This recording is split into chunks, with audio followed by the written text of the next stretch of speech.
merci beaucoup d'être là ce soir. Merci aussi à nos trois invités. Je vais vous présenter rapidement avant de commencer la conférence.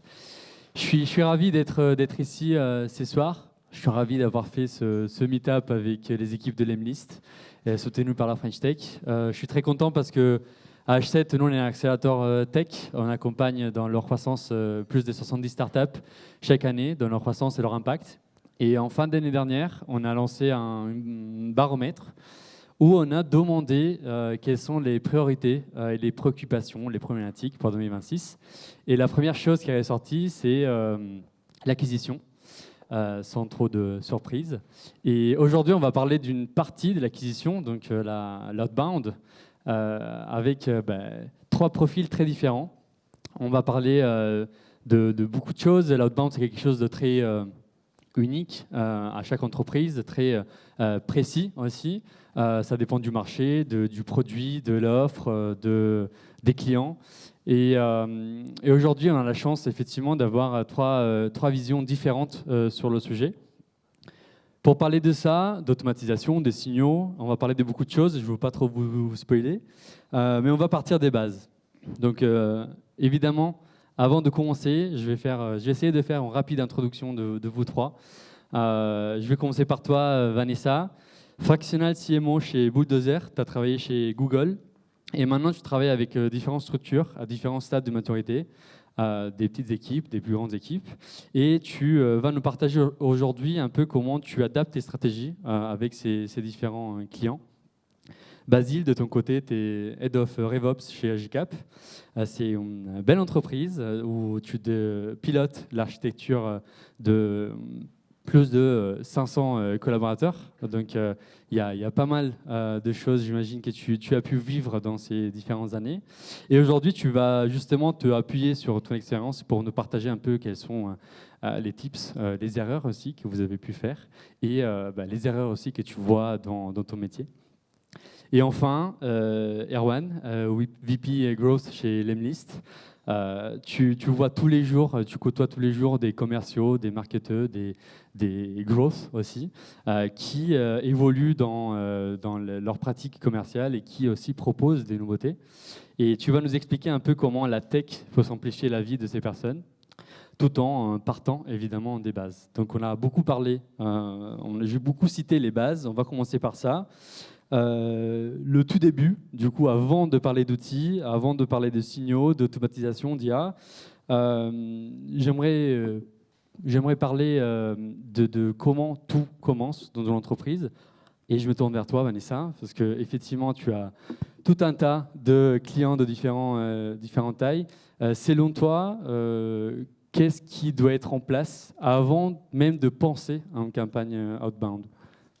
Alors, j'ai des clients qui viennent vers moi et qui me disent qu'ils veulent automatiser leur prospection avec de l'IA, qui veulent 1000 clients, 1000 prospects par mois, alors qu'en fait, ils n'ont même pas encore validé la cible, le message qu'on appelle un USP, la proposition de valeur par persona. Donc, par exemple, j'ai des clients qui ont des SaaS, donc moi, j'accompagne vraiment des SaaS B2B, donc qui ont des logiciels à destination d'entreprises.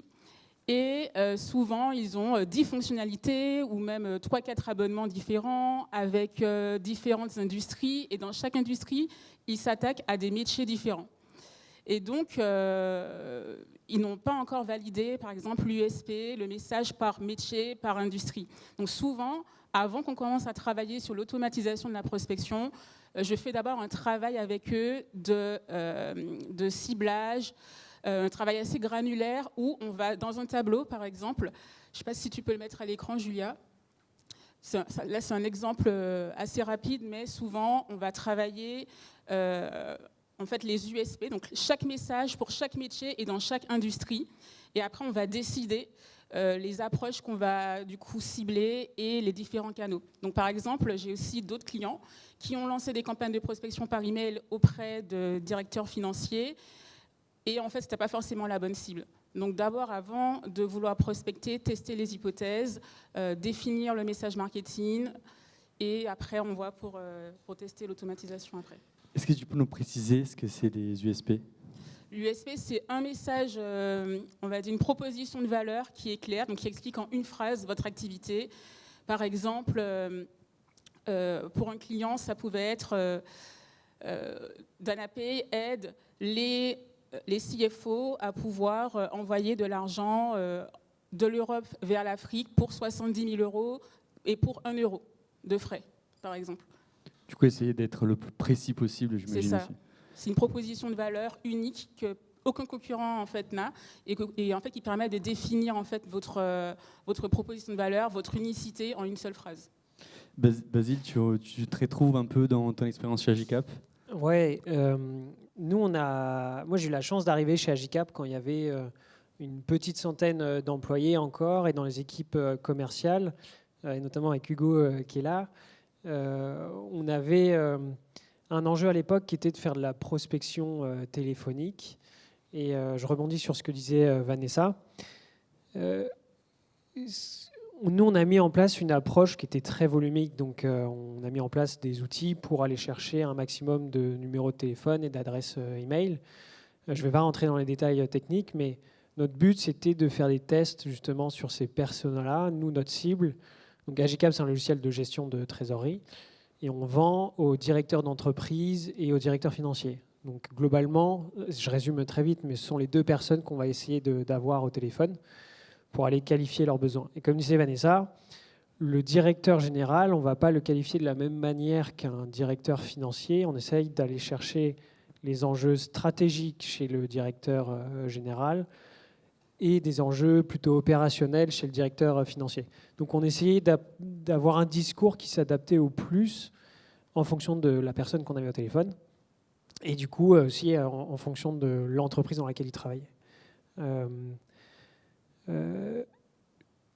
L'apprentissage aussi moi, que j'ai eu avec toutes ces années, c'était comment on arrive à détecter nos 3 ou 4 accroches qui vont nous permettre d'aller garder l'attention de notre directeur financier ou directeur général pendant 2 ou 3 minutes maximum, dans le but d'aller planifier un appel de 15 minutes où là, on va faire une vraie qualification.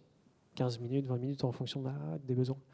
Mais assez vite, on s'est rendu compte qu'il fallait avoir 2 étapes plutôt qu'une pour d'abord accrocher le prospect, pour ensuite aller planifier un appel de qualification.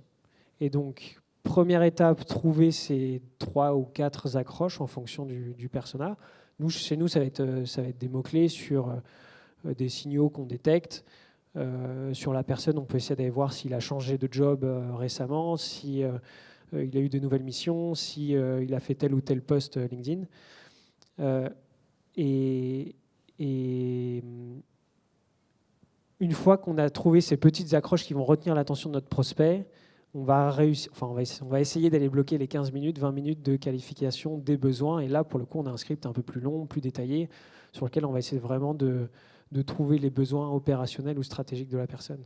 Du coup, ce qui était compliqué, c'était plutôt de comprendre quand est-ce que les autres étaient prêts, plutôt que voir en interne ce que vous pouvez proposer à ces cibles. Complètement. Dans cette toute première phase, on ne cherche pas à vendre. Nous, on n'a pas essayé de chercher à vendre notre produit parce qu'on a constaté qu'en fait, on se prenait plus de portes qu'autre chose, quoi. Le prospect nous raccrochait assez rapidement au nez.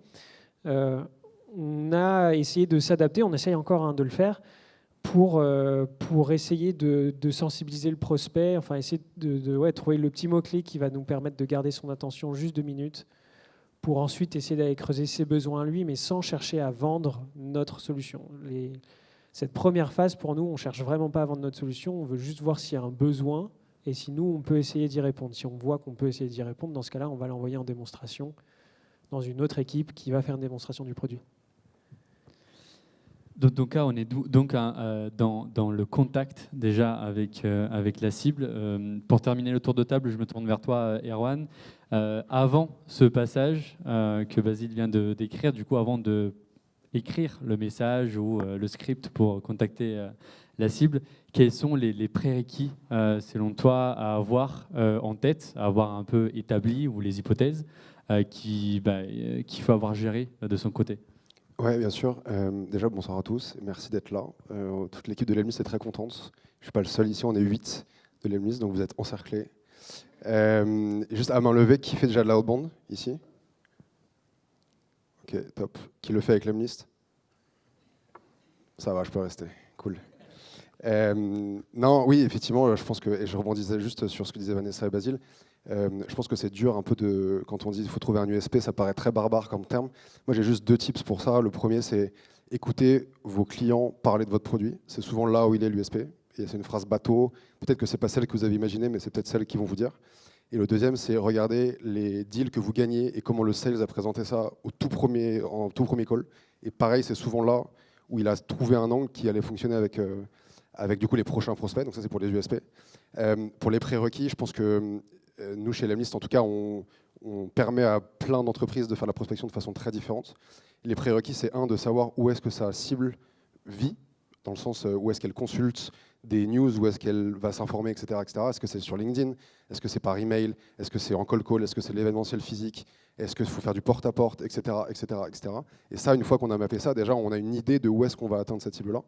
Je pense qu'il y a beaucoup de gens qui se cassent les dents avec l'email, notamment en disant « il faut que ça fonctionne, il faut que ça fonctionne, il faut que ça fonctionne ». Il y a beaucoup de targets aujourd'hui qui ne répondront jamais à votre email. Par contre, si vous allez leur livrer des cookies en bas de la porte, là, par contre, il y a beaucoup plus de chances qu'ils marchent. C'est notamment si vous targetez des grands comptes, notamment, le cookie marche toujours très bien. Ça, il faut vraiment le savoir. Et ensuite, je pense que c'est un truc de mindset, mais il faut avoir beaucoup de confiance. Quand on fait de la bande, il ne faut pas se dire je vais déranger, etc., etc. Donc il y a l'outillage, évidemment, puis après il y a la confiance dans son produit, dans ce qu'on vend. On est sûr d'aider quelqu'un. Encore une fois, il faut se remettre dans des trucs assez inspirationnels, mais quand on fait de la prospection, on apporte une solution à quelqu'un qui est censé avoir un problème. Donc il ne faut pas avoir peur de ça, il ne faut pas avoir honte de ça. Et si ce n'est pas la bonne solution, tant pis, on va se prendre une porte, mais globalement, il faut quand même avoir cette idée en tête là qu'on apporte une solution. Voilà, je pense que ça c'est important. Et au contraire, donc évidemment, ça c'est pour. Si on pouvait faire la checklist avant de commencer, ça serait top. Mais j'imagine que dans la plupart des entreprises ici et des personnes ici ont déjà des campagnes en place, à l'image aussi de tous ceux qui ont levé la main. Comment, ça c'est une question ouverte à tout le monde, comment se rendre compte finalement si on a les fondations dans notre campagne ou si c'est une campagne qui était un peu farfelue, en tout cas. Basé sur des choses qu'on a supposées, plus que sur des choses qu'on a vraiment réfléchies.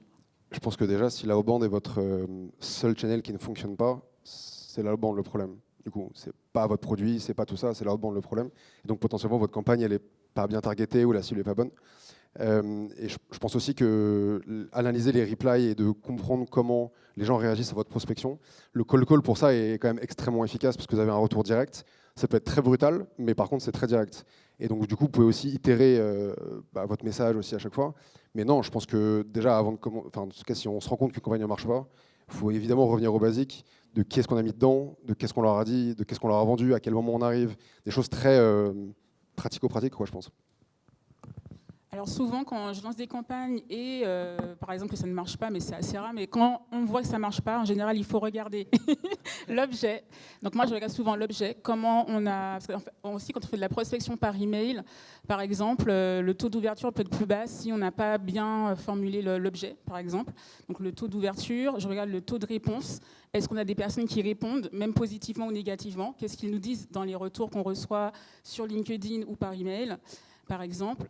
Et comme disait Basile aussi, et Erwan, c'est que c'est aussi en effet la cible qu'on a importée dans les campagnes. Donc souvent, si ça ne marche pas, moi je regarde aussi ça.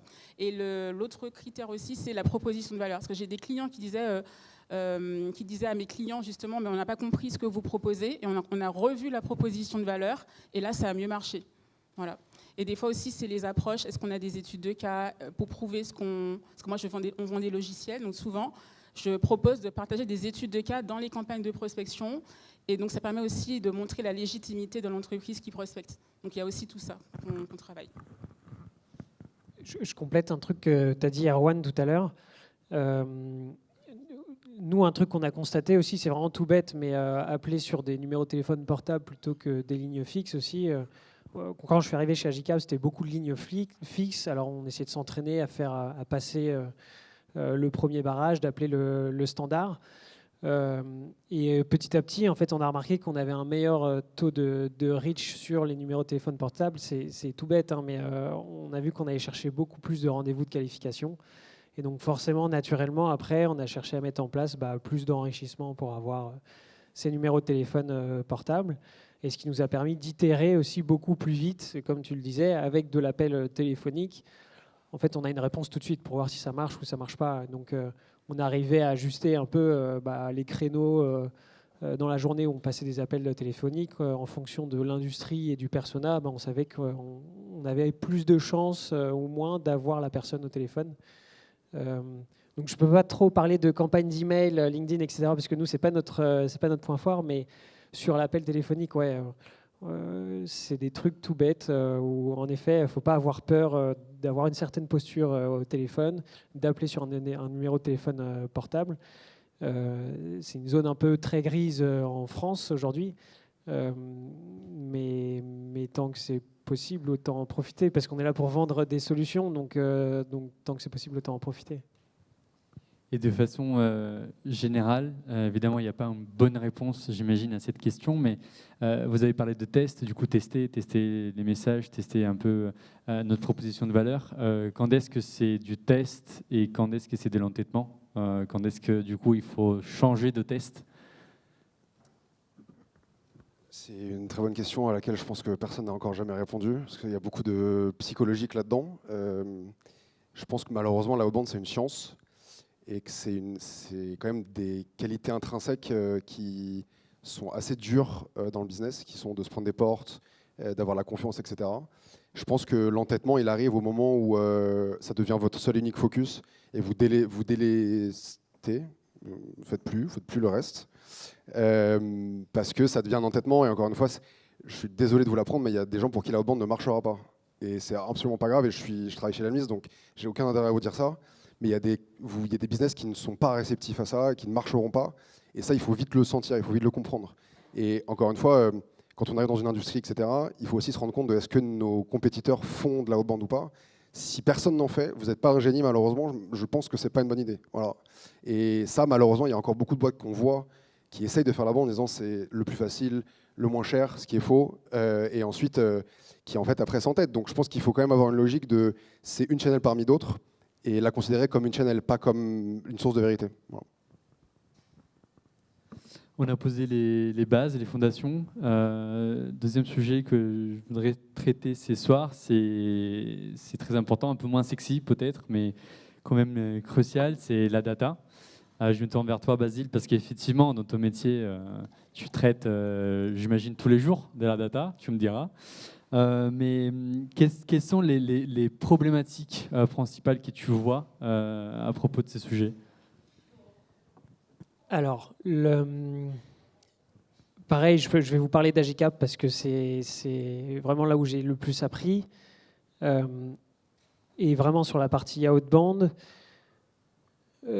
moi, quand je suis arrivé il y a 5 ans, il y avait une problématique qui était on doit faire du volume. On avait une équipe on avait déjà une trentaine de SDR, donc la première équipe commerciale qui va essayer d'aller chercher des rendez-vous de qualification.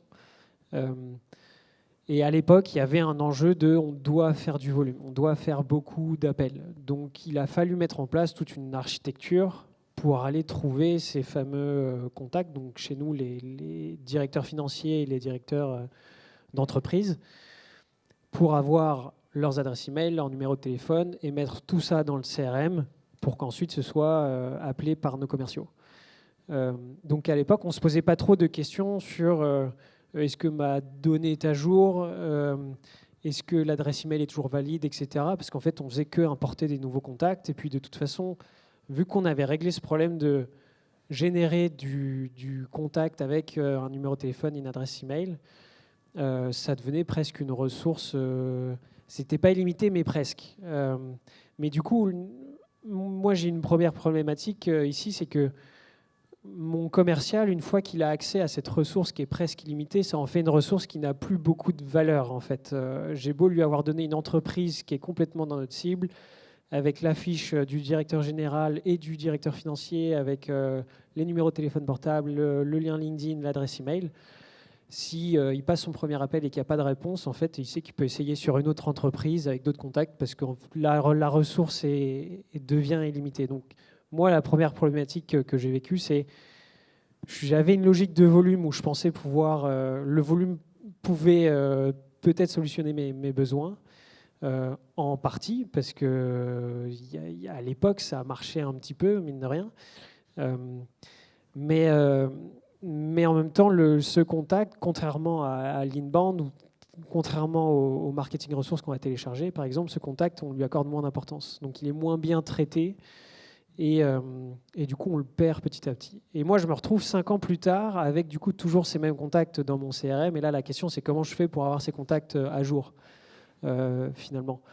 Donc nous, aujourd'hui, ce qu'on essaye de mettre en place chez nous, c'est d'arrêter de faire du volume, essayer de mieux cibler les entreprises et mieux cibler les contacts, et de refaire passer une petite couche d'enrichissement avec les outils classiques. Je ne sais pas si j'ai le droit de dire des noms, mais avec les outils classiques, l'Emlist le fait très bien. Mais pour avoir du coup de nouveau soit un nouvel email, soit un nouveau numéro de téléphone, et ça me permet d'avoir une donnée qui est finalement à jour. Par contre, voilà, j'essaie de mieux les cibler et mieux les traiter pour que ça convertisse finalement. Non, en vrai, je suis intéressé par le setup. En effet, vous êtes plutôt team keep it simple ou machine complexe, tout automatisé, qui gère un peu tout? Et si tu veux citer des outils, tu peux. En fait, c'est très particulier à notre environnement. Agicap, c'est une boîte qui a fait plusieurs levées de fonds, il y a eu plusieurs millions d'euros, etc. Donc on avait du budget pour mettre une architecture qui était énorme. C'est-à-dire plusieurs outils d'enrichissement, des outils comme Casper, Lusha, Apollo, Cognism, on en avait 6 différents. Et moi, mon but, c'était en fait de faire passer ces contacts. Ils étaient tout simplement dans un fichier Excel, dans un G-Sheet. Et avec un peu de script, un peu de Python, on allait requêter ces outils du moins cher au plus cher jusqu'à ce qu'on trouve le numéro de téléphone et l'adresse email. Donc en fait, j'avais un taux d'enrichissement qui était très élevé et c'est chouette. Et en plus, je pouvais faire du volume. Donc à l'époque, on se disait, c'est bon, on a trouvé la clé pour réussir l'outbound. Mais c'est ce que je te disais tout à l'heure, c'est que en fait, ça en fait une ressource qui n'est plus très rare et qui du coup n'est pas bien traitée derrière par le commercial. Et du coup, ce qu'on essaie de mettre en place aujourd'hui, c'est comment je détecte des signaux qui vont permettre de reprioriser ces contacts-là, ces entreprises-là, et que ces signaux, je vais les réutiliser dans mon accroche au téléphone pour vraiment convertir. Là où à l'époque, c'était une accroche qui était très basique, pas très personnalisée. Et donc voilà, pour moi, tout est une question de contexte. Et si on a un budget, on peut mettre des trucs énormes en place, mais il y a des avantages et des inconvénients. Et finalement, avec des choses très simples, on peut aussi réussir à convertir. On va parler effectivement de signaux juste après, parce que c'est une façon aussi de faire de l'outbound un peu plus intelligemment. Si on revient un peu plus du coup à quelque chose de plus simple, comme tu l'as dit, j'utilise ton mot. Vanessa, j'imagine que tu as dû aussi travailler avec différents budgets, c'est souvent le cas. Comment tu gères cette partie pour tes clients et notamment pour des structures peut-être qui sont un peu plus petites en taille par rapport à Agicap? Moi, c'est tout l'inverse que l'on fait. En gros, mes clients, la plupart du temps, ils ont à peu près, comme ils visent des grands comptes le plus souvent, parce que c'est des startups B2B, souvent le nombre de personnes par métier est limité. Donc, par exemple, si on doit cibler tous les CFO de France, de grands groupes qui font tant de millions à tant de millions d'euros de chiffre d'affaires, c'est assez ciblé. Donc moi, souvent, je vais lancer des campagnes sur des intérêts. Donc là, on va rentrer dans les signaux, mais très précis. Donc là, j'ai une start-up que j'accompagne dans l'IA et la cybersécurité. Et ils voulaient tester la cible CFO, mais qui utilise des technologies bien spécifiques compatibles avec leurs solutions. Donc en fait, ce que j'ai fait, c'est que j'ai utilisé un outil qui s'appelle Wapalizer, qui me permet de scraper tous les sites de France qui utilisent Salesforce, par exemple, qui était l'un de leurs outils partenaires. Et donc, j'ai eu un fichier, je crois, de 2000 personnes seulement. Et donc, j'ai dû enrichir et lancer des campagnes bien précises. Donc là, le test, il est assez limité. Donc moi, je vais plutôt aller sur une approche assez ciblée, sur des intentions ou des signaux. Voilà. Donc, ça rejoint effectivement l'idée des signaux. Ouais, mais C'est hyper intéressant ce que tu dis. Je remets juste du contexte. À l'époque, moi, j'avais déjà plusieurs dizaines de SDR à nourrir. En fait, je vais leur donner des listes de prospection. Et du coup, si je me basais juste sur les signaux, en fait, j'avais les 3/4 de mon équipe qui se tournaient les pouces. Et donc, en fait, tout dépend en fait de la taille. Je trouve que tout dépend de la taille de l'équipe commerciale, du nombre de prospects à envoyer par personne, et aussi pareil de l'outil qu'on vend. Nous, par exemple, chez Agicap, nos SDR, ils doivent avoir environ 150 entreprises dans leur portefeuille par mois en roulant. Et du coup, on essaie d'avoir à chaque fois ce nombre d'entreprises dans les mains de nos SDR. Et forcément, on essaie de prioriser toutes les entreprises sur lesquelles on peut avoir des signaux.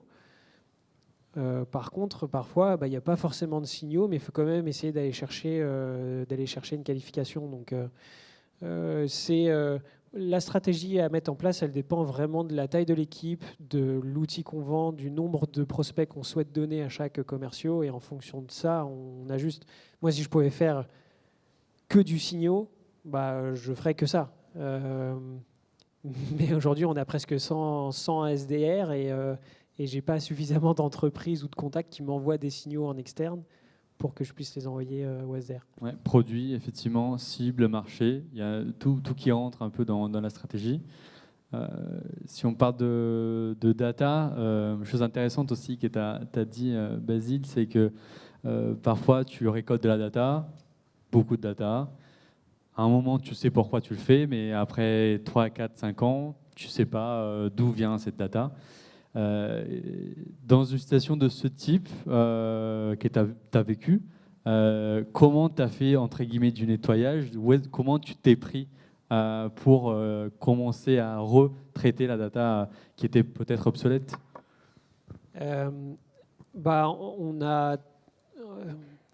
En fait, on a cherché à prioriser du coup les entreprises qu'on voulait appeler.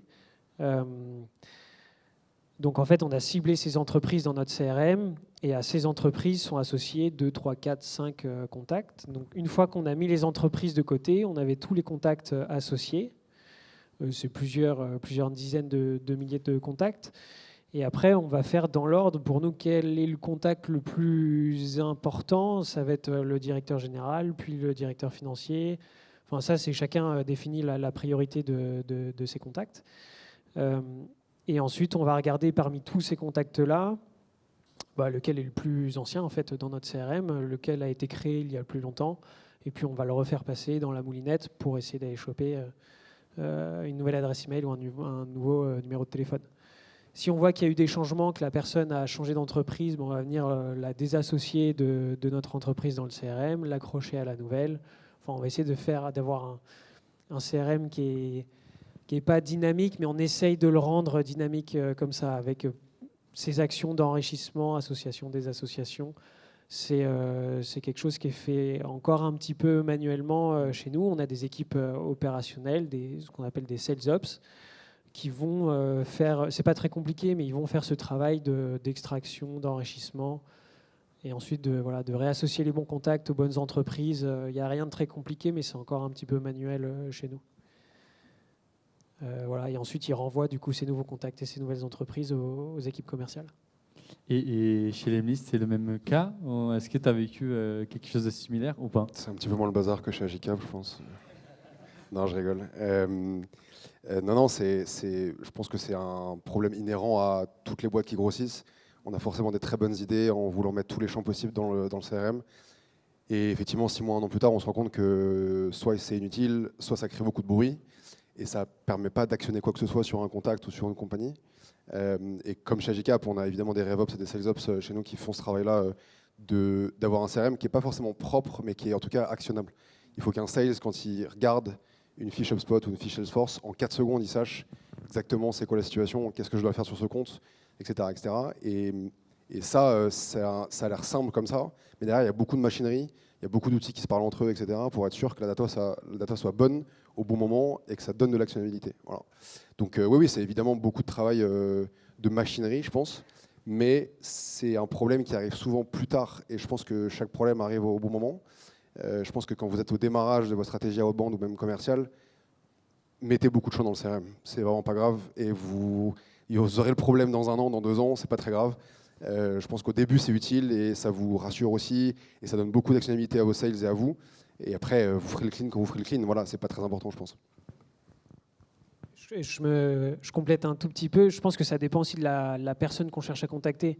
Nous, on a la chance de contacter des directeurs d'entreprise et des directeurs financiers. Donc, c'est des personnes qui restent plutôt assez longtemps à leur poste. Et du coup, on se posait aussi un petit peu moins cette question de tiens, est-ce que ma donnée est encore à jour ou pas. Par contre, on constate que quand on va appeler les équipes de trésorerie ou plutôt les équipes de comptabilité, bah, là, en effet, c'est des postes où il y a un peu plus de rotation, un peu plus de turnover. Et donc là, la question se pose. Donc, ce genre de questions, je ne me la posais pas à l'époque en arrivant chez Agicap et je me la suis posée, oui, chez nous, plusieurs années plus tard, parce qu'on avait la chance d'avoir une personne qui n'avait pas tendance à trop bouger, quoi. Et aussi quand le marché le demandait finalement, parce que tant que tu as de nouveaux leads, tu te poses un peu moins cette question peut-être. Complètement. Il y a un concept que tu as évoqué pendant notre call de cadrage, Erwan, c'est le concept de gouvernance de la donnée. Et tu en as un peu rapidement parlé aussi dans ton intervention tout à l'heure. Comment est gérée la gouvernance de la donnée chez Lemlist? Qu'est-ce que tu entends par là?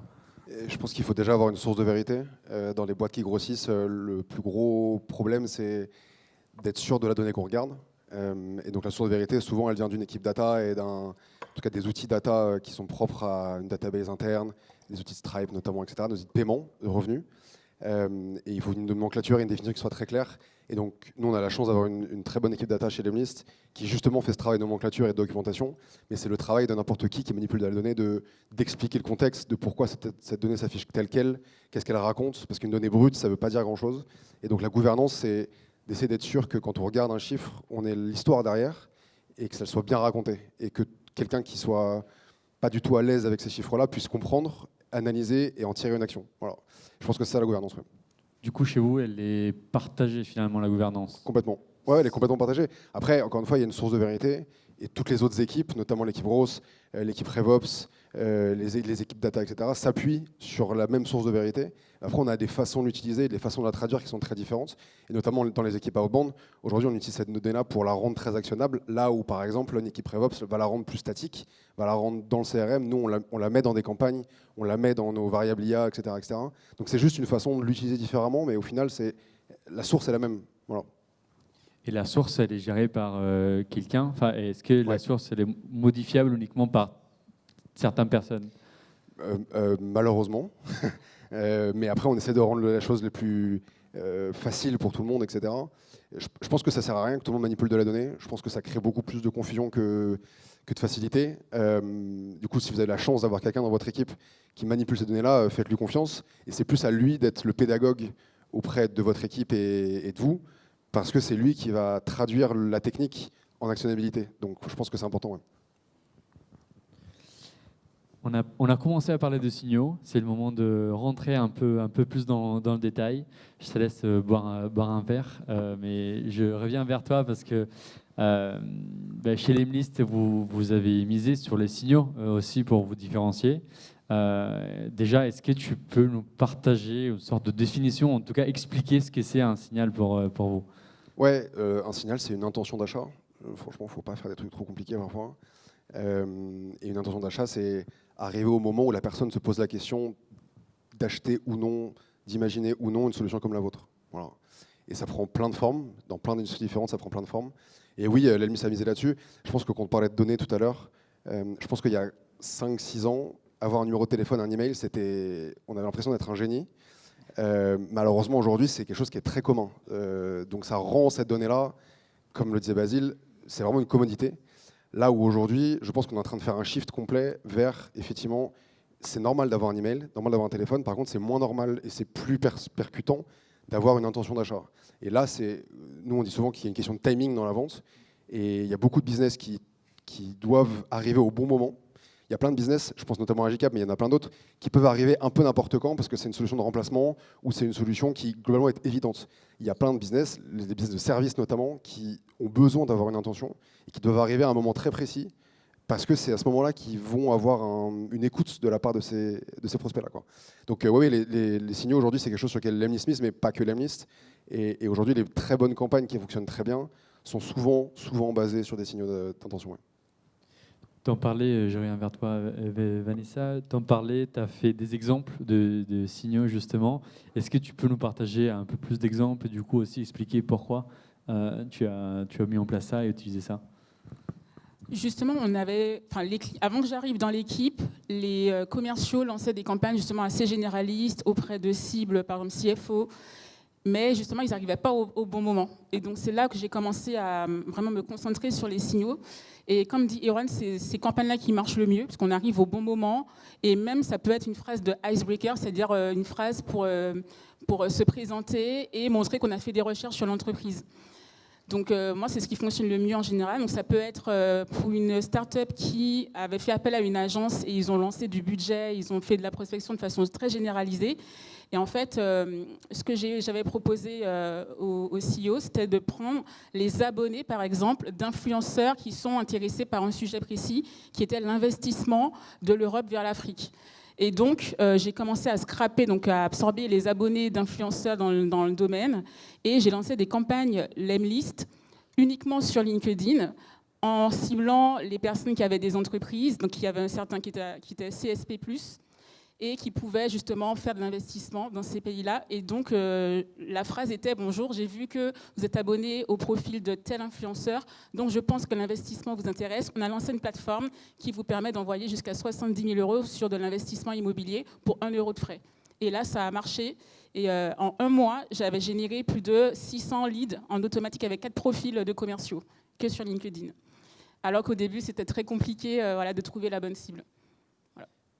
Je rebondis sur ce que tu disais, Erwan. Tu parlais d'intention d'achat dans les signaux.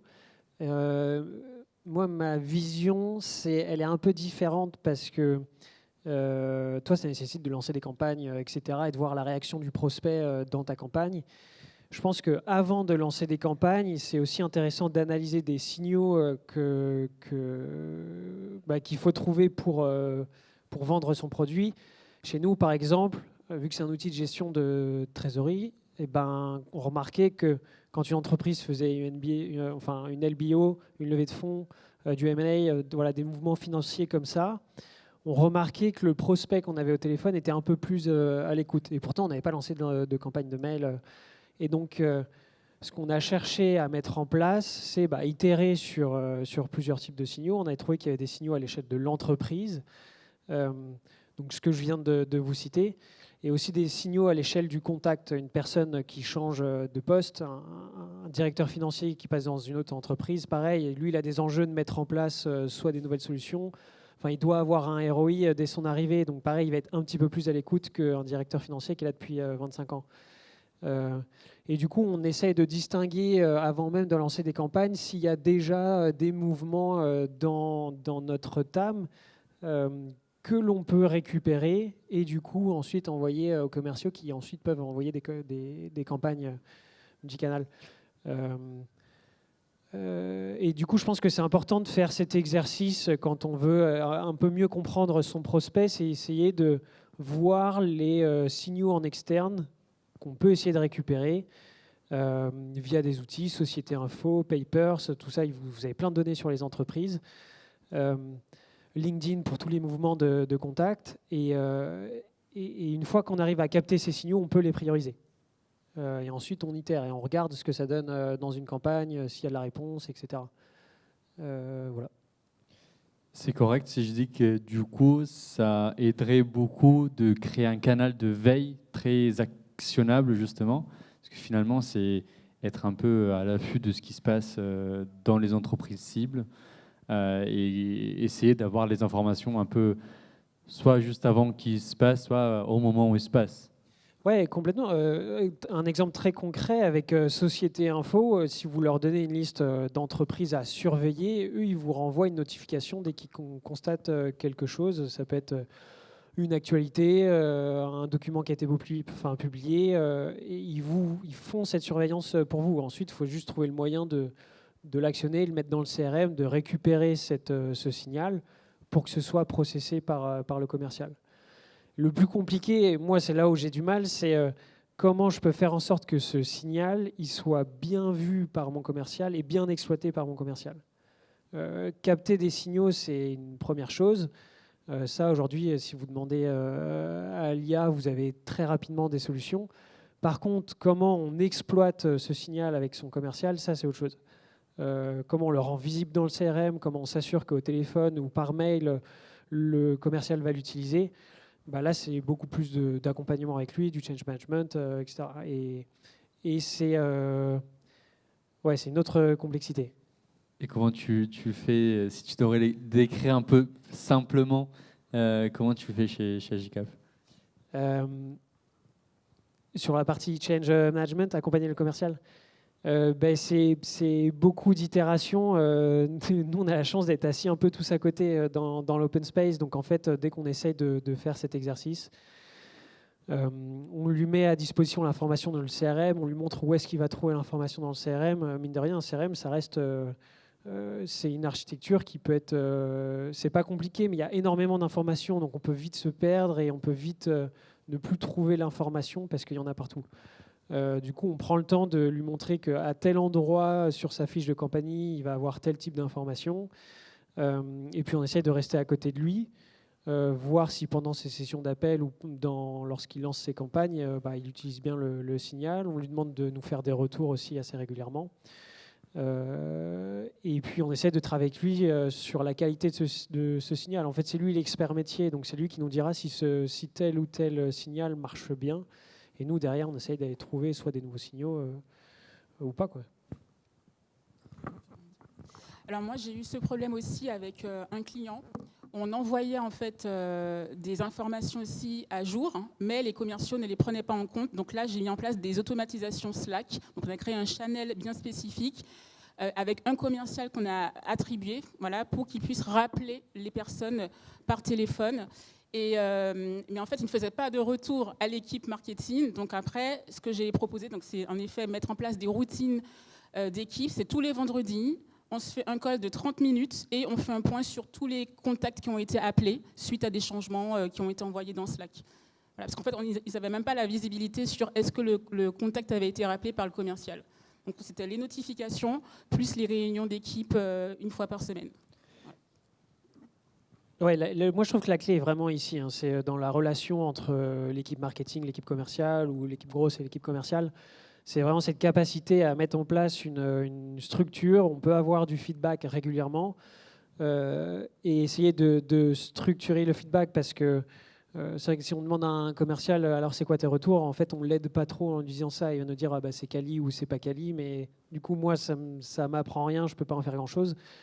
Et du coup on essaie vraiment d'aller en profondeur sur qu'est-ce qu'il entend par quelque chose qui est quali ou pas. On va essayer de lui poser des questions pour avoir vraiment sa perception sur le signal, mais surtout d'être régulier dans cette prise de feedback. On essaie de faire l'exercice avec Hugo là en ce moment de itérer très rapidement, essayer d'aller chercher ce retour très rapidement et pas attendre 2 semaines finalement d'avoir un retour, parce que c'est là où on perd du temps et de l'efficacité.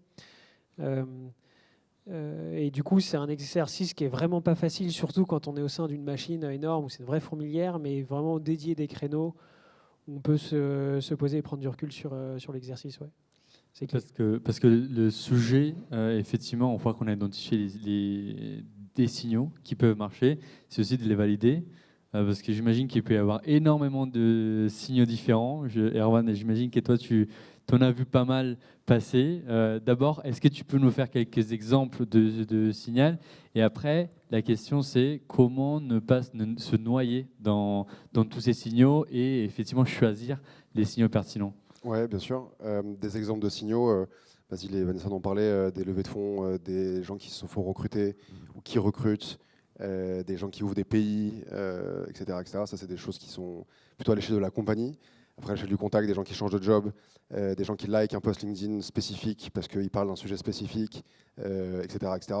Ça, c'est en fait, ce qu'il faut aussi comprendre, c'est que là, on parle d'un sujet. Si vous allez dans les écosystèmes un peu gros GTM, les gens vont vous dire le signal levée de fonds, c'est cramé depuis 3 ans, personne n'utilise, etc., etc.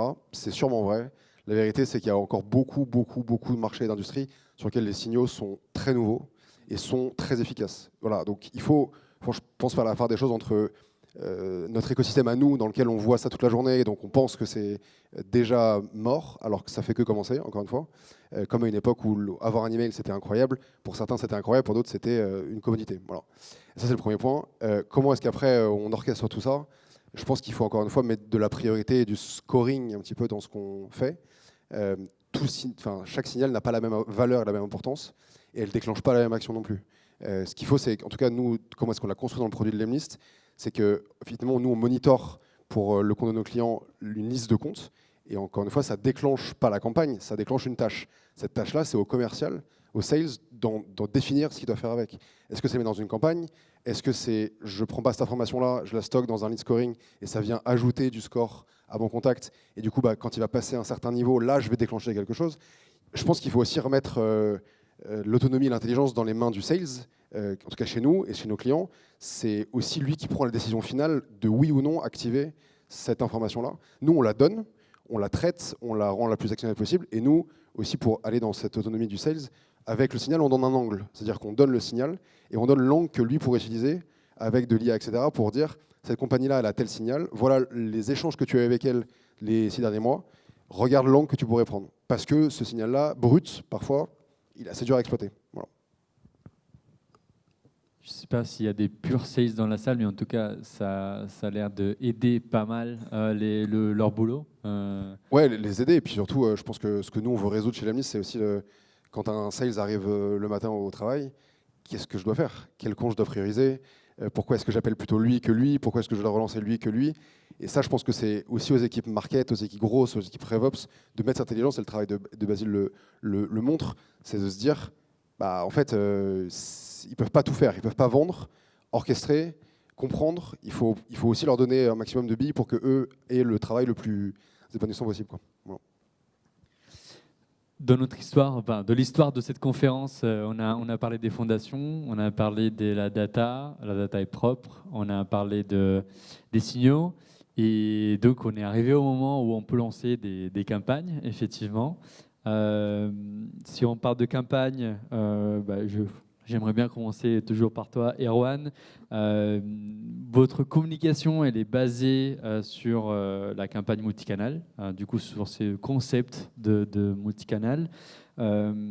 Comment vous assurez, en tout cas comment vous faites en sorte que les campagnes marchent vraiment, et quelles sont du coup les erreurs que vous voyez les plus souvent? On essaie de s'en assurer et malheureusement il y en a plein qui ne fonctionnent pas. Comme je disais en préambule, je pense que la outbound c'est une science. Et malheureusement il faut passer du temps dessus, c'est pas évident. Voilà. Je pense qu'il y a plusieurs choses. La première, c'est que oui, le multicanal marche mieux que le monocanal. Ça, c'est pas moi qui le dis, c'est la data, c'est les stats. On a des millions et des millions de campagnes qui tournent sur la liste toute la journée. Donc, on a, nous, ces stats-là et qui dit que, effectivement, plus on rajoute de canaux différents, plus le taux de réponse est élevé, plus le taux de meeting est booké est élevé, etc. Je pense qu'encore une fois, ça revient encore une fois à où est-ce que votre cible va être la plus adressable. Il y a pas mal de gens qui s'entêtent à faire que du LinkedIn. Potentiellement, un coup de téléphone, ça règle vite fait le problème. Voilà. Donc, nous, ce que nous, on constate, c'est que souvent, l'appel est soit une première étape pour avoir directement une réponse, soit une dernière, où du coup, on va être plutôt dans une logique de follow-up, une logique de, pas de dernière chance, mais une logique de follow-up en disant j'essaie de vous appeler, etc., j'essaie de vous contacter, etc., sachant que dans la Lemlist aujourd'hui, on peut aussi avoir des branches de campagne qui sont différentes en fonction du comportement du lead dans la campagne. Il a ouvert un mail, il a accepté une invitation LinkedIn. Là, on peut aussi déclencher un appel très vite juste après, parce que on parlait de signaux, c'est un signal. C'est-à-dire que peut-être que ce n'est pas un signal d'achat, en tout cas, c'est un signal que dans la campagne, il se comporte de façon X ou Y. Voilà. Donc oui, le multicanal fonctionne très bien. On a lancé WhatsApp il y a quelques mois, qui aussi fonctionne très bien. Pas pour de la première approche, mais plutôt pour du follow-up ou de la post-démo, etc. Voilà. Et après, en termes de copie, c'est très dur de donner des tips génériques, parce que ça s'applique vraiment différemment en fonction des business. Je pense qu'un truc qu'il faut avoir en tête, c'est que votre premier email ou votre premier message n'est pas là pour vendre. Vous n'êtes pas là pour vendre votre produit, vous êtes là pour créer une conversation. Vous êtes là pour amener votre prospect à vous répondre, et c'est là ensuite que vous allez pouvoir commencer à vendre quelque chose. Le but, c'est vraiment de générer une intention de réponse Et du coup, pour ça, typiquement, nous, ce qu'on utilise beaucoup et ce que beaucoup de clients font, c'est plutôt de poser une question très ouverte en fin qui notamment incite une réponse évidente. Typiquement, est-ce que je peux vous envoyer un document qui vous aiderait à faire fois 1000 sur votre ARR, par exemple. Voilà. Ça, si on dit non, il y a un petit problème. Voilà. Donc, il faut avoir ce genre de... Le fois 1000, c'était pour la blague, hein, évidemment. Mais en fait, il faut avoir cette logique de créer une relation avant de vouloir vendre. Là où, par exemple, dans des listes de call, les 15 secondes que vous avez avec la personne, elle est là pour booker un meeting. Il faut absolument booker un meeting. Là, dans une campagne multicanal, vous avez le temps de créer une relation. Vous avez le temps de créer aussi ah, je vous ai vu sur LinkedIn. Ah, j'ai vu votre mail. Oui, c'est vrai que j'ai vu votre mail, etc., etc. Ah, vous m'appelez maintenant, c'est une bonne nouvelle parce que c'est que maintenant que j'ai un sujet, etc., etc. Il faut avoir cette logique de relation. Une campagne, c'est une relation. Les gens passent dans votre relation et c'est à vous de les orienter vers là où vous avez envie d'aller les chercher, quoi. Voilà. Et si moi, par exemple, je sais que ce qui marche, c'est le cold call, du coup, j'ai un bon taux, pourquoi je devrais prendre du temps pour utiliser d'autres canaux et pourquoi je devrais essayer aussi d'atteindre mes clients par mail, LinkedIn, WhatsApp, autre chose? Ouais, c'est un très bon point. Il y a beaucoup de clients qui viennent chez Lemlist et qui ont pas cette préemption, enfin pas préemption du tout, mais cette... tout à fait, merci beaucoup. Premier rang est d'une extrême aide. Et en fait, nous, ce qu'on remarque, en tout cas, encore une fois, c'est de la data, c'est que votre cold call il sera d'autant plus efficace si la personne vous a vu, lu, sur LinkedIn, par email, etc., etc., ou on en parlait peut-être, mais de votre marque personnelle sur LinkedIn. En tout cas, il y a de la confiance. Quand quelqu'un va décrocher et que vous dites c'est Erwan de Lemlist, si vous a déjà vu quelque part, il ne va pas raccrocher. Il ne va pas raccrocher, c'est impossible. Donc il va forcément avoir un ancrage dans sa tête, c'est-à-dire oui, oui, je vois à peu près, mais allez-y, dites-moi. Et donc les taux de reach et les taux de meeting bookés en cold call suite à des campagnes multicanales, pas forcément à destination de booker un meeting, mais juste voilà notre solution, ou j'ai vu que vous faisiez ça, etc., qui ne sont pas forcément en intention d'achat, elles maximisent l'efficacité des cold calls. Et on sait que tout le monde est à la recherche d'une efficacité dans le cold call, puisque c'est quand même chronophage, c'est dur, et ça prend beaucoup de temps. Et donc, du coup, il faut absolument avoir une efficacité, donc prioriser, et aussi avoir un maximum de taux de reach, quoi. Ouais, donc c'est vraiment le fait d'exister dans la tête de la personne et du client. Évidemment, je ne vais pas vous jeter des fleurs, mais en tout cas, quand on s'appelle Erwan de Lemlist, en tout cas X de Lemlist, X de Lemlist, on est déjà dans la tête des gens souvent. Dans d'autres cas, je tourne vers toi, Vanessa, dans d'autres cas peut-être où l'image de marque elle n'est pas si forte, est-ce que tu te retrouves? Quels sont tes retours par rapport à ça? Justement, comme je disais tout à l'heure, en fait, on va utiliser des études de cas pour prouver sa crédibilité. Mais, par exemple, j'ai des clients qui ont commencé à avoir de la crédibilité auprès de leurs cibles, qui sont des DSI, donc qui travaillent dans l'informatique. Donc, eux, ils font beaucoup de conférences, des salons. Et donc, on a fait des tests en France, on a vu que ça marchait, les campagnes de prospection par email ou sur LinkedIn, parce qu'ils faisaient des conférences ailleurs. Donc, ce n'est pas forcément que LinkedIn, mais ils ont quand même un début de crédibilité. Et quand on a essayé d'aller sur le marché UK, là, ça n'a pas du tout fonctionné parce qu'on a vu qu'ils n'avaient pas de marque personnelle. Donc là, il a fallu proposer d'abord des études de cas, proposer des livres blancs. Comme disait Erwan, on a plutôt lancé des campagnes de prospection pour donner de la ressource. Et après, on proposait à la personne de l'appeler. Donc, on n'a pas été vraiment vers du rendez-vous démo directement. Et chez vous, on a commencé à parler de image des marques, un peu de crédibilité. On parle souvent de personal branding, de chaque personne, chaque sales qui doit faire ça. Comment vous approchez ces sujets chez Agicap? Nous, on est encore un petit peu à l'ancienne là-dessus. On met pas beaucoup d'efforts sur notre image de marque personnelle pour chaque commercial. Ceux qui veulent le faire le font et ils sont plutôt autonomes là-dessus. Par contre, je rebondis sur ce que tu disais, Erwan. En effet, sur cette partie de campagne, quand on essaie de les nourrir avec du contenu plutôt marketing ou sur l'image de l'entreprise, pour moi, c'est complémentaire. C'est pas soit de l'appel à froid, soit de la campagne. En fait, l'un n'empêche pas l'autre. On peut tout à fait faire les deux en parallèle. Et forcément, quand un prospect a déjà le nom de l'entreprise en tête, ça va être beaucoup plus facile de discuter avec lui. Nous, c'est l'exercice qu'on essaie de faire aujourd'hui. On va essayer de tendre vers ça. avec l'Emlist ou pas, je ne sais pas encore, mais on avait une culture de l'appel à froid chez Agicap qui était vraiment énorme, et on essaye de plus en plus aller mettre en place cette approche multicanale, parce qu'en fait, on constate, oui, il y a des meilleurs résultats à la fin. Et le mettre en place dans une structure où il y a déjà 100 commerciaux, c'est beaucoup plus complexe que le mettre en place dans une structure où il y a des petites équipes commerciales. Voilà. Nous, c'est un pari qu'a pris Agicap il y a quelques années. Donc, on ne fait pas forcément les choses dans l'ordre, mais à côté de ça, on a une force de frappe sur l'appel à froid qui marche quand même un petit peu. Donc, voilà, on fait l'exercice un peu dans l'autre sens maintenant. Comme on a dit, comme vous avez dit tout à l'heure, effectivement, tu te poses les questions quand tu as besoin de te poser les questions. Avant, tu ne te les poses pas. Donc, s'il y a un canal qui fonctionne très très bien, c'est normal aussi que la réflexion arrive peut-être après. Et en fait, ça se fait aussi en fonction de la maturité de nos équipes commerciales. Nous, la France, c'est le premier marché historique dans l'entreprise. Et du coup, on se retrouve avec des prospects qui ont déjà reçu beaucoup de numéros de téléphone, etc. Donc, on est obligé de changer notre approche. Sur des pays qui sont un peu plus, enfin les pays qu'on a ouverts plus récemment, on a finalement un petit peu moins cette problématique. Et du coup, on peut aussi retrouver cette logique d'appel à froid. Donc en fait, c'est deux approches différentes, je dirais, en fonction de la maturité de nos équipes commerciales et puis de la complexité aussi de notre cycle de vente. Ces sujets dont on vient de parler nous amènent vers la dernière thématique un peu de cette conférence. Une thématique qui, depuis 2022, je dirais, un peu partout. Évidemment, je parle de l'intelligence artificielle. On a beaucoup parlé de commerciaux, de personnes qui prennent le choix, finalement. Mais je me doute que vous avez quand même testé et mis en place énormément de choses avec l'IA qui vous aide, automatisation. Évidemment dans votre produit, mais aussi dans votre process. Si on reste sur toi, Basile, qu'est-ce qui marche parmi tous ceux que vous avez pu mettre en place chez Agicap? Nous, les premiers trucs qu'on a cherché à mettre en place, c'était comment je peux résumer tout le fil d'actualité, enfin tout l'historique sur une page d'entreprise ou une page de contact. Parce que, comme je te le disais tout à l'heure, on a des contacts et des entreprises qui sont dans le CRM depuis plusieurs années, 6, 7, 8 ans.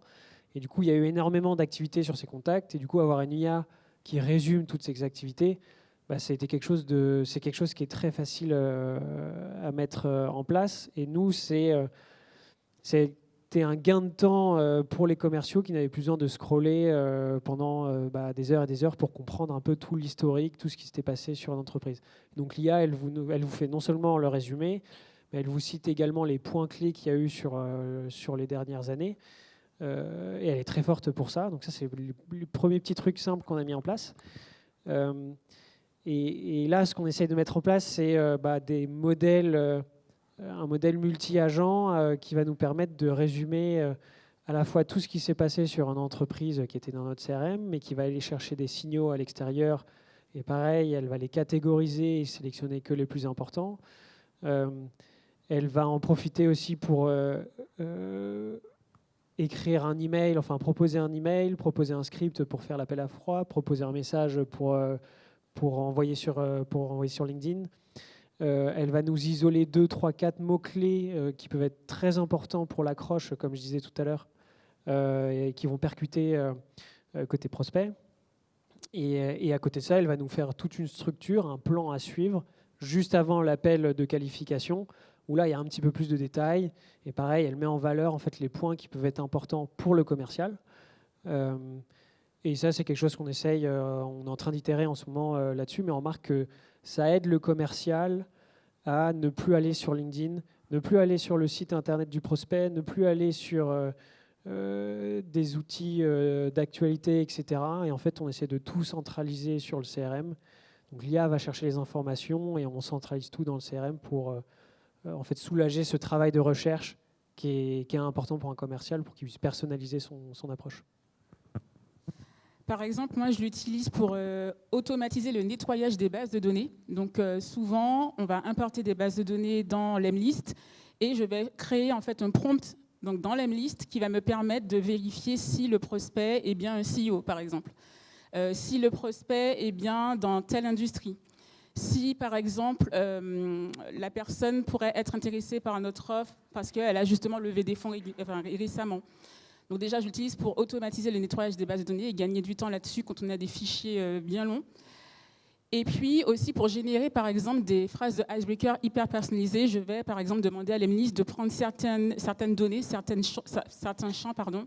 Par exemple, la description de l'entreprise, les posts que la personne a publiés récemment, et je lui demande de me faire une phrase de icebreaker pour la féliciter, pour l'accomplissement qu'elle a réalisé, ou s'il y a eu un prix dans l'entreprise, que le icebreaker soit vraiment personnalisé par rapport à ça. Et il y a aussi une nouvelle fonctionnalité que l'Emlist a créée qui est le vocal, que moi j'adore. Et en fait, je clone ma voix, ou je demande au CEO de cloner sa voix, et je lance des campagnes de prospection en rédigeant le texte, et ça se transforme en vocal avec la vraie voix de la personne qui envoie le message dans LinkedIn. Et ça permet d'avoir des réponses supplémentaires, parce que les personnes sont habituées à avoir de la prospection sur LinkedIn.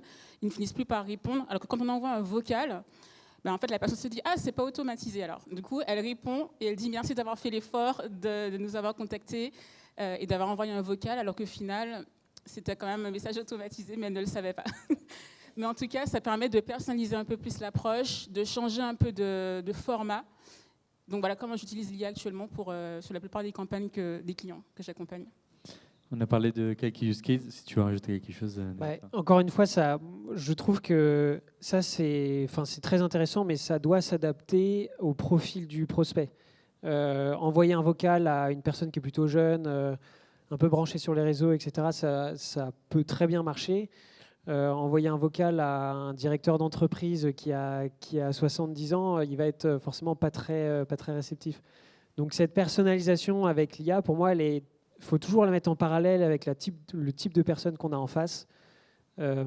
Parce que il n'y a pas de recette magique. Ce qui compte, c'est la personnalisation. Le plus on arrive à comprendre son prospect, comprendre comment il peut interagir, le mieux ça marchera. Et je rebondis sur ce que tu viens de dire, personnalisation. On a l'impression souvent d'avoir des messages personnalisés, mais où l'on voit assez rapidement finalement que c'est pas forcément personnalisé. Comment tu t'assures justement que tes campagnes ne ressemblent pas à ça, si tu t'assures de ça? Non, je m'en assure pas, mais en fait, ce qu'on essaye de faire, nous, c'est de montrer qu'il y a eu un travail de recherche derrière. Si jamais j'envoie une campagne d'email, dire bonjour, first name, j'ai vu que vous travaillez dans company name et que vous êtes job title. En fait, on appelle ça la personnalisation, mais c'est pas vraiment de la personnalisation. On a juste remplacé 2-3 mots-clés qu'on a trouvés sur LinkedIn, etc. Mais par contre, avoir juste une petite phrase qui montre qu'on a fait un peu de recherche, en fait, soit sur la personne, soit sur l'entreprise, en disant qu'on a constaté que l'entreprise a fait une LBO récemment sur tel secteur ou avec telle entreprise, la personne, elle va... ça montre qu'on va un degré un petit peu plus loin, en fait, dans la personnalisation. Je mets des guillemets, mais voilà, c'est essayer de montrer qu'il y a eu un travail de recherche derrière. Et encore une fois, l'IA, là-dessus, fait des choses très, très bien.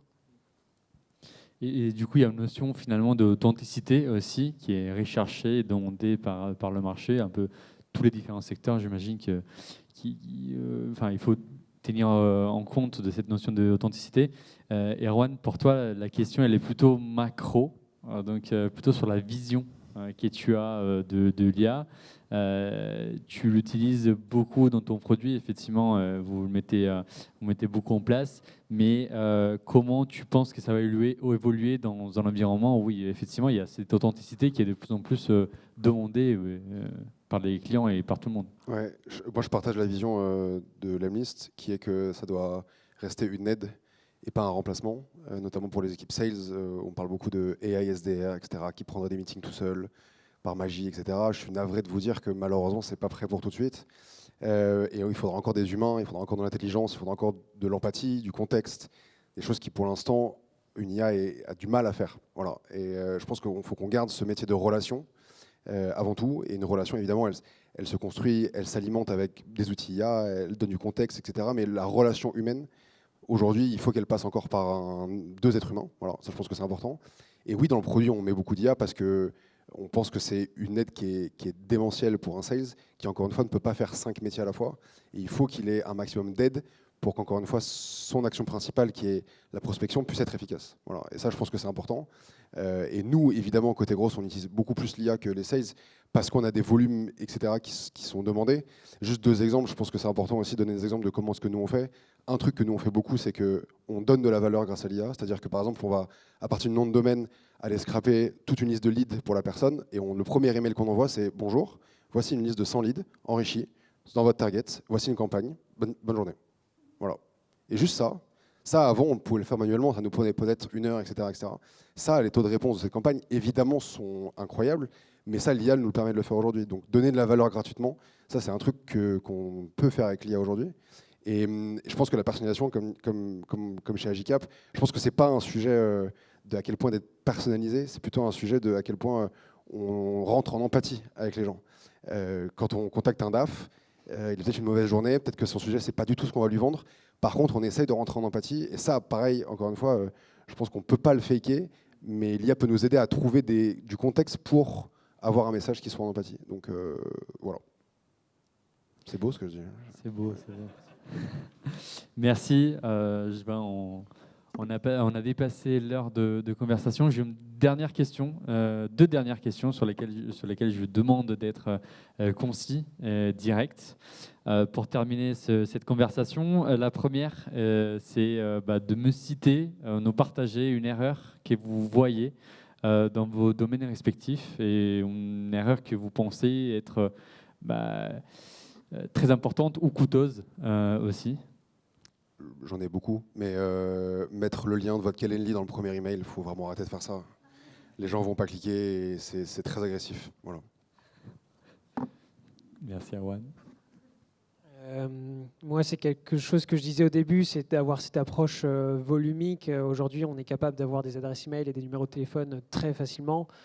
Et c'est peut-être vouloir foncer tête baissée en appelant tout le monde sans chercher à prendre du recul sur qu'est-ce que j'utilise comme message d'accroche pour mon prospect, qu'est-ce que j'utilise comme message pour faire preuve d'empathie, montrer que j'ai fait de la recherche derrière. Donc vraiment miser sur de la qualité si on peut se le permettre, parce que ça rend le travail du commercial beaucoup plus facile.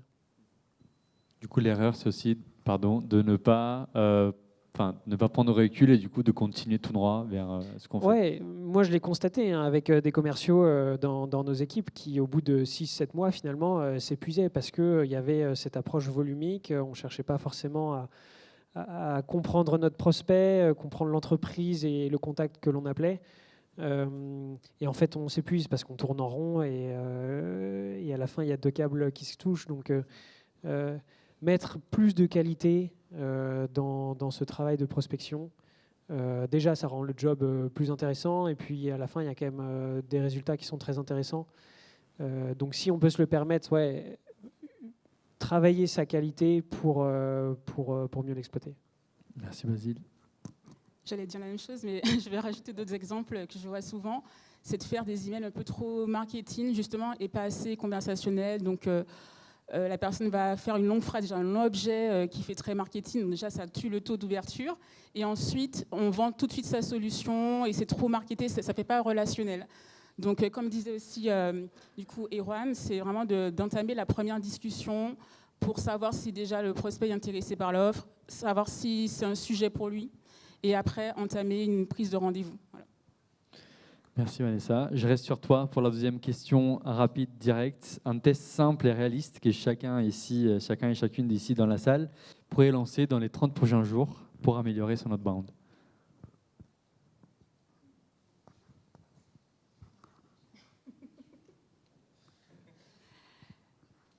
Listez où sont vos prospects. Je dirais, c'est ce qu'on pense pour moi le plus souvent. Listez où sont vos prospects, quels sont les contenus qu'ils regardent, et d'identifier les intentions les plus importantes selon vous et lancer des campagnes en utilisant cette intention-là. Enfin, c'est ce qui fonctionne en général quand je fais des premiers tests sur des clients. Voilà. Donc, comme je disais, par exemple, essayer de réfléchir à des outils, par exemple, partenaires, ou des sites sur lesquels ils vont, des influenceurs qu'ils suivent.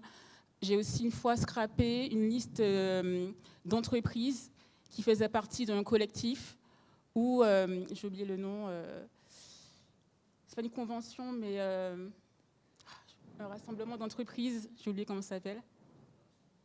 Non, pas une fédération.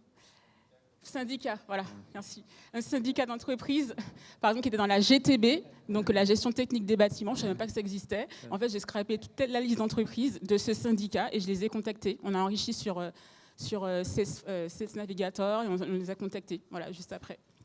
Merci. Un tout petit test très rapide.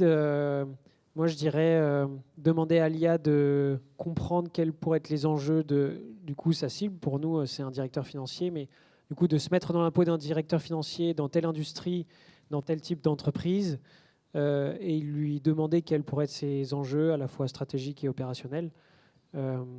Ça permet d'un peu challenger la vision qu'on a sur la personne, mais peut-être d'avoir de nouvelles pistes. Merci.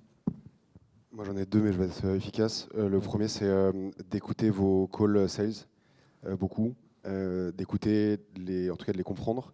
Et le deuxième, c'est de faire 15 minutes de prospection tous les matins, manuel, où vous prenez le temps, où il y a 3 prospects dans votre liste, et vous prenez le temps de créer, en tout cas un email ou un LinkedIn ou peu importe, qui soit extrêmement personnalisé, que vous ne referez jamais automatiquement. Mais c'est un muscle qui s'entraîne, et c'est aussi comme ça qu'on comprend aussi ce qui marche et ce qui ne marche pas, quoi. Merci beaucoup. Merci beaucoup pour vos contributions et merci aussi pour votre attention.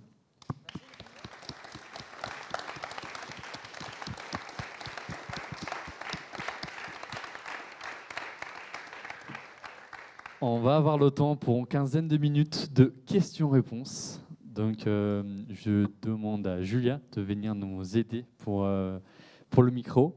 Et si quelqu'un a des questions, n'hésitez pas à lever la main.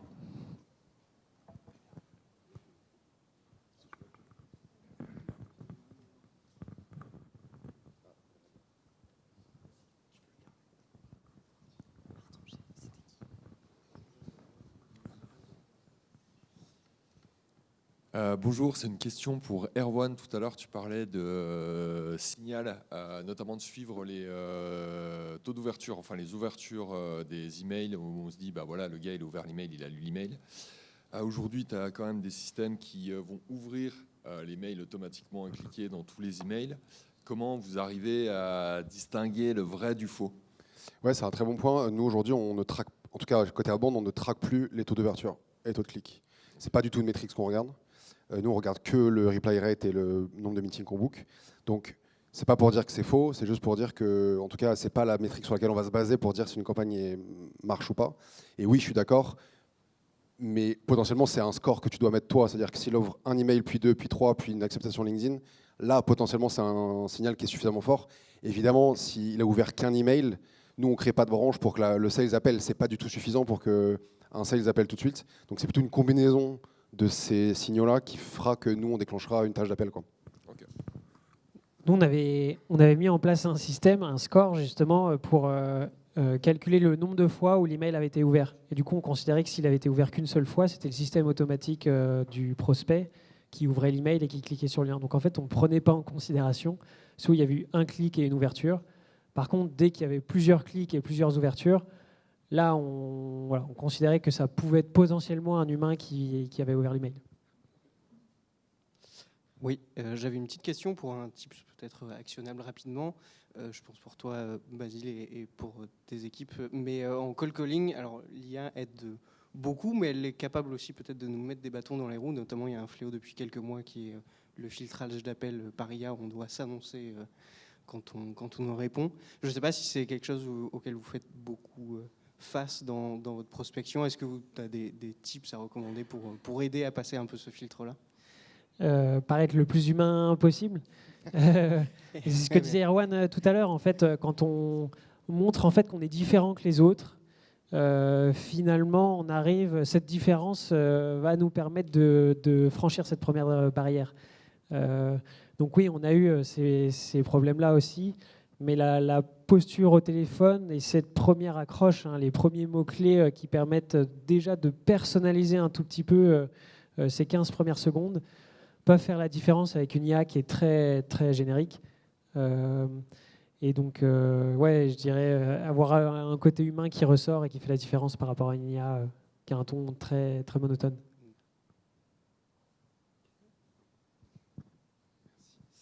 J'ai une question concernant les séquences. Une fois qu'elles se terminent et qu'on finit par un appel, qu'on n'a pas réussi à le joindre, est-ce que c'est intéressant de les relancer 3 mois après sur une nouvelle séquence? Enfin, j'imagine que oui.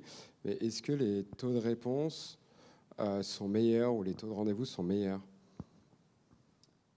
On n'a pas de stats là-dessus. Je pense que ce qui, dans tous les cas, marchera, c'est que si, encore une fois, on en revient aux signaux d'achat, mais si cette personne-là mérite de revenir dans une campagne, c'est parce qu'il y a une activité.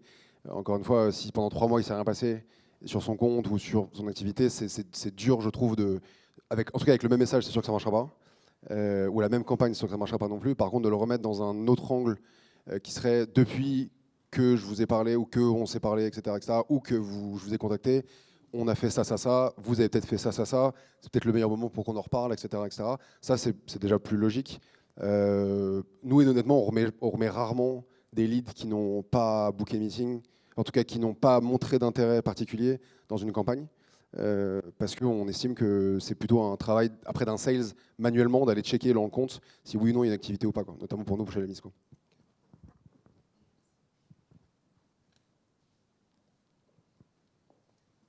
Merci. Bonsoir à tous. J'avais une question pour toi, Erwan. Là où l'IA nous aide beaucoup à générer les emails, j'ai l'impression que c'est un canal qui devient surexploité et que l'IA nous bloque aussi que ces emails arrivent dans les bonnes boîtes aux lettres, enfin boîtes mail. Du coup, j'aurais aimé savoir quelle était la vision de ce canal-là, et j'ai l'impression qu'une IA va parler avec une autre IA de deux boîtes mail différentes. Le rêve, c'est incroyable. Comment éviter de tomber en spam, justement, lorsque c'est une IA qui génère un email, l'IA en face reconnaît que c'est une IA qui a généré l'email et donc pousse l'email dans les spams. Quels sont tes conseils là-dessus? Ouais, je pense qu'une IA ne doit pas écrire l'email en entier, déjà. Je pense qu'il doit te donner des variables que toi, tu utilises pour écrire toi-même manuellement un email. Je pense que ça suffit largement et que dans tous les cas, tu auras... Nous, ce qu'on aime bien faire, c'est des fautes d'orthographe dans les emails. Voilà. Parce que, encore une fois, notamment, on en parlait tout à l'heure de LinkedIn, mais typiquement, d'envoyer un message LinkedIn avec une faute et de renvoyer un message tout de suite après avec une astérix du bon mot, ça, c'est quelque chose qui est très humain, par exemple. Une IA n'est pas censée faire de fautes, logiquement. Voilà. Donc ça, c'est important. Et pour la délivrabilité, en fait, il y a plusieurs sujets. Un, la volumétrie joue beaucoup. Je pense qu'on revient beaucoup de cette époque où on envoyait 200 000 emails par jour en espérant peut-être que quelqu'un réponde. Aujourd'hui, je pense qu'il faut avoir une approche beaucoup plus ciblée, beaucoup plus targetée. Et en ça, tu es censé passer moins en spam parce que la volumétrie fait que. Après, nous, on a des outils, notamment Lemwarm, dans le produit aujourd'hui, qui te permettent de préchauffer tes emails et d'être sûr que tu arrives bien en inbox. Et tu vois, aujourd'hui, en moyenne, on est à 95% d'emails qui finissent en inbox aujourd'hui chez Lemlist, en tout cas des utilisateurs de Lemlist. Parce que, encore une fois, on prend le temps, parce qu'on met des limites aussi dans le produit. Il y a des gens qui viennent nous voir en disant « je vous envoyer 200 000 emails ». La réponse est non. Point. Il n'y a pas de workaround, c'est non. Et en fait, ça vous permet aussi de garder, nous, des senders qui sont propres, etc. etc. Voilà. Et dernier conseil, ne shootez pas avec votre domaine principal. Ça, c'est extrêmement important parce que vous allez dégrader votre autorité de domaine. Achetez plutôt des sous-domaines de vos domaines et utilisez pour la prospection. Je pense que c'est plus important. J'avais une deuxième question, si je peux me permettre. On entend de plus en plus parler d'un nouveau poste qui arrive, qui est le go-to-market ingénieur. Je ne sais pas si moi je parle chinois peut-être pour d'autres personnes, mais moi je comprends le chinois. Est-ce que tu pourrais nous parler de ce nouveau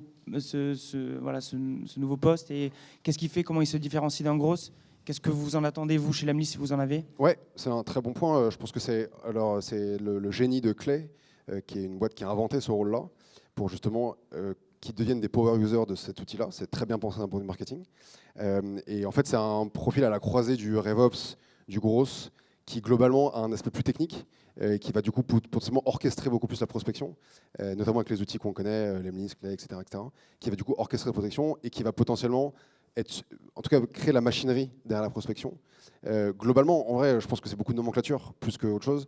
Nous, on a des gens dans l'équipe qui ne sont pas intitulés GTM Engineer qui font ce métier-là. Voilà. C'est une question aussi de marketing et de comment on se market. Mais souvent, les gens qui font ce métier-là ont plutôt un côté l'ingénierie de la prospection. Et c'est du coup très important dans des boîtes où ça demande l'ingénierie. Encore une fois, tout le monde n'est pas éligible à avoir un GTM Engineer dans son équipe. Si vous envoyez 4 DM dans la semaine, vous n'avez pas besoin de GTM Engineer globalement. Voilà. On a beaucoup parlé d'enrichissement et notamment aussi avec les signaux d'intention qui sont de l'enrichissement dynamique, on peut dire. Je pense que l'IA permet aussi un nouveau type d'enrichissement qui est sur des critères statiques mais beaucoup plus diffus. Par exemple, est-ce qu'une entreprise est sensible au sujet RSE? Est-ce qu'une entreprise a tendance à vouloir se fournir à l'extérieur ou tout faire en interne? Ce genre de choses. Et moi, je ne le fais pas du tout aujourd'hui. Je ne sais pas comment en faire. Est-ce que vous le faites? Et si oui, comment? On n'en fait pas non plus. Je pense qu'en tout cas, on l'a vu dans certaines boîtes, c'est plutôt un agrégat de signaux plus pragmatiques dont on parlait tout à l'heure. Et ensuite, l'IA va déceler que l'agrégat de ces signaux-là développe ce fameux diffus, c'est ça que tu as appelé?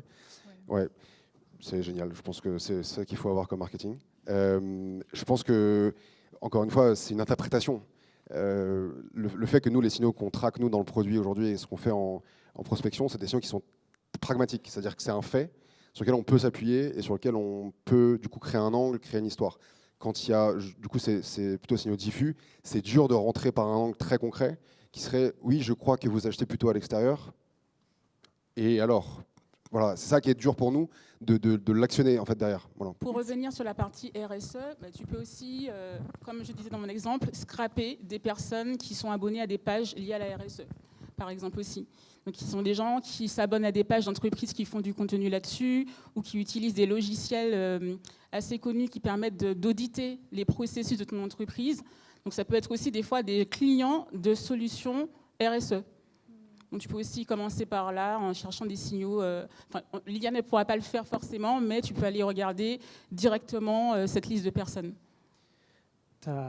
Tu parlais de signaux et d'outils, justement. Tu as des outils sur le marché qui te donnent, tu parlais de Wapalizer tout à l'heure, qui te donnent la tool stack, en fait, tous les outils qui sont utilisés par ton prospect.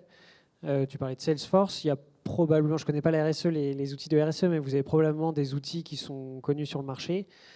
Et nous, on utilise par exemple Sumble et Zerstack, qui sont deux outils qui vont scraper les offres d'emploi dans lesquelles tu as écrit « vous allez devoir prendre en main tel outil ». Et donc en fait, avec toutes les offres d'emploi qu'elles arrivent à scraper, elles stockent ce genre d'informations. Et derrière, elles sont capables de te dire, pour telle entreprise, moi j'ai remarqué qu'ils avaient tel outil en interne. Et puis ils te donnent à chaque fois un score de fiabilité pour dire combien de fois c'est ressorti. Mais du coup, regarde avec Zerstack. Je ne sais pas si à la fin on pourra mettre à un endroit tous les liens qui peuvent être utiles, mais nous on utilise ces deux outils qui nous donnent quel est l'ERP ou l'outil comptable de notre prospect. Ça marche bien, donc ça peut marcher avec des outils RSE aussi. Je vais encore rebondir sur ce qu'il a dit.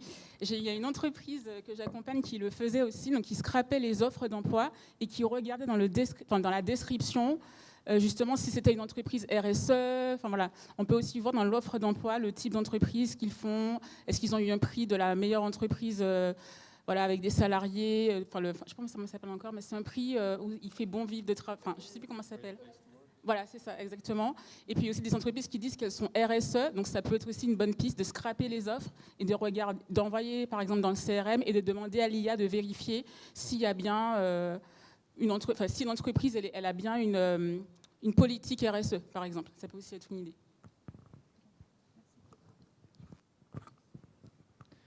On a le temps pour 2 dernières questions. Bonjour, merci aux interlocuteurs, merci aux speakers. Robin Lacombe, je fais du gros outbound. J'ai une question pour toi, Erwan. Aujourd'hui, il y a eu une démocratisation de la prospection, notamment grâce à Lemlist et au super travail de Guillaume. Franchement, je transmettrai. C'est pas pour moi du coup la question. Ouais, non, mais pour tout. Et après, pas attendre pour toute l'équipe de Lemlist. Bien sûr, je rigole. Donc grosse démocratisation avec l'accès aux outils, avec le SaaS, etc. On a vu une multiplication d'outils. Notamment avec Clé, on a vu les capacités se démultiplier. mais ça se démocratise beaucoup, peut-être beaucoup trop.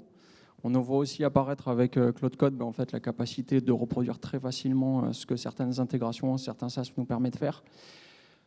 J'observe de mon point de vue une rapidité de l'expiration, une vélocité vis-à-vis de l'expiration des hacks et des stratégies, les stratégies d'approche conversationnelle, les fautes d'orthographe dans les emails, la manière dont on va écrire les objets, etc.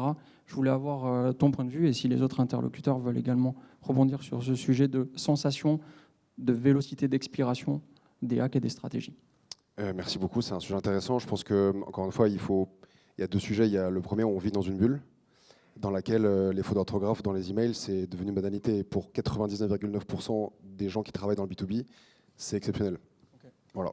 Et il faut se remettre dans cette dynamique-là. Vous avez sûrement peut-être des boîtes qui targetent des secteurs très vieillissants, des industries, etc. Ces gens-là ne sont absolument pas habitués à avoir ce genre de choses-là. Ceci étant dit, ça ne dure pas dans le temps, ces hacks-là. Et encore une fois, je pense que les stratégies les plus fiables, c'est celles qui sont les plus ennuyeuses, mais c'est celles qui, dans le temps, crantent. Et au fur et à mesure, on itère. Et en fait, c'est ça la stratégie. C'est pas une stratégie qu'on va venir copier chez quelqu'un. Mais je pense qu'encore une fois, je vois l'expiration dont tu parles. Et encore une fois, nous, on voit des équipes chez, tu vois, par exemple, Eleven Labs, qui est une boîte très connue, ils ont plus de 80 SDR aujourd'hui qui sont sur l'Emlist. Aujourd'hui, ils font 25% de leur pipe, ils font 400 millions d'ARR avec l'Emlist. Et ils appliquent un playbook qui est propre à eux, en fait. Et ils n'ont pas du tout copié un playbook qui marcherait, etc., etc. Je pense qu'il n'y a plus de playbook aujourd'hui, justement. Et il faut que l'expiration soit plus du tout un critère de est-ce que je dois le faire ou pas le faire. Le sujet, c'est est-ce que ça marche pour moi, point. Et la question, c'est comment je fais pour que ça dure le plus longtemps possible. Voilà. Donc oui, je vois ce que tu veux dire. Et nous, on voit ça d'un bon œil, objectivement. Je pense qu'on voit ça plutôt en se disant, bah, en fait, les gens vont continuer à faire de la prospection de façon intelligente et avec les bons outils. Et surtout, encore une fois, de réduire le volume pour maximiser la qualité, quoi. Merci.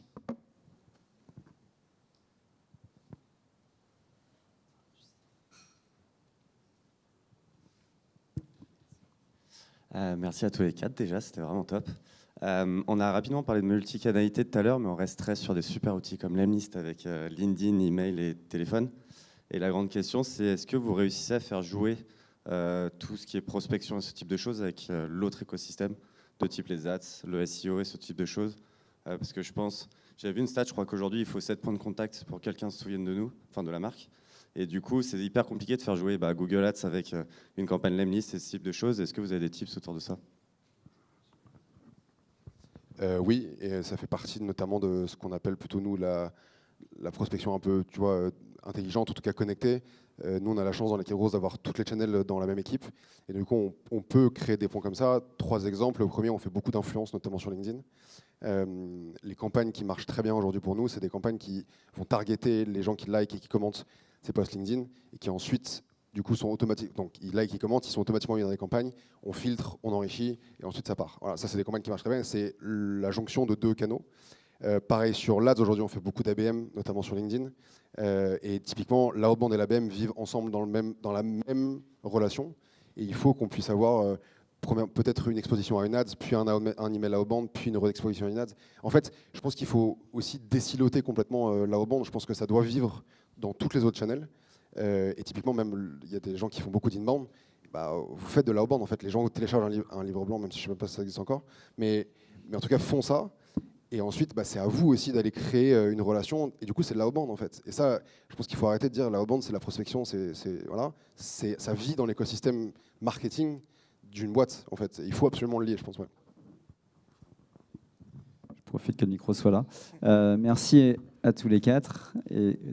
J'avais juste une question. Là, on a parlé quasiment 100% web, moyens de communication, on va dire, virtuels et à distance. Et tu parlais tout à l'heure, Erwan, de la boîte de cookies. Est-ce que c'est une blague ou est-ce qu'il y a aujourd'hui des moyens de prospection qui sont dans le monde physique, qui marchent, à moindre coût, évidemment La boîte de cookies n'était pas une blague. En tout cas, alors nous, dans l'Emlist aujourd'hui, tu ne peux automatiser que de l'envoi email. Un jour, j'aimerais qu'on puisse envoyer des cookies. C'est d'ailleurs une requête que je vais faire tout de suite à Maël, notre CPO. En fait, encore une fois, quand vous targetez des grands comptes, notamment aux US, ça se fait beaucoup, d'envoyer des bouteilles de champagne, des cadeaux, etc., etc. Encore une fois, votre ROI est beaucoup plus intéressant puisque si ce deal est signé, ça vaut la bouteille de champagne, très largement. Ça dépend encore une fois de la target que vous avez et de comment vous le faites. La volumétrie permise avec les outils web fait que le ROI est censé être plus intéressant. Après, encore une fois, je pense que c'est important. Nous, dans une présente expérience, on a testé les lettres manuscrites, donc des boîtes comme Manuscrit par exemple ou Handwritten aux US, te permettent d'automatiser la lettre manuscrite et donc du coup de mettre directement dans tes campagnes une lettre manuscrite, des taux d'ouverture qui sont géniaux, où tu mets urgent en gros sur la lettre, où tu mets des taches de sang, etc. C'est pas des blagues. Non mais en fait, il faut aussi, je pense que, moi je défends un truc de créativité dans la outbound et je pense que la prospection physique décuple la créativité complètement. Et du coup, c'est un espace qui est hyper stylé. Il y a des agences aux US qui ne font que ça, qui prennent des boîtes et qui créent avec eux des campagnes de prospection, mais des campagnes vraiment créatives. Voilà. Et ça, je trouve ça vraiment stylé. Ouais. La créativité, c'est un beau concept sur lequel terminer cette discussion. Vanessa, Basile et Erwan, déjà, merci beaucoup. Ils vont être ici pour partager un moment avec vous. On vous invite pour un cocktail et un dîner. Donc, n'hésitez pas à rester, à poser vos autres questions. J'imagine que vous en avez pas mal. Donc, place au cocktail. Merci beaucoup pour votre attention.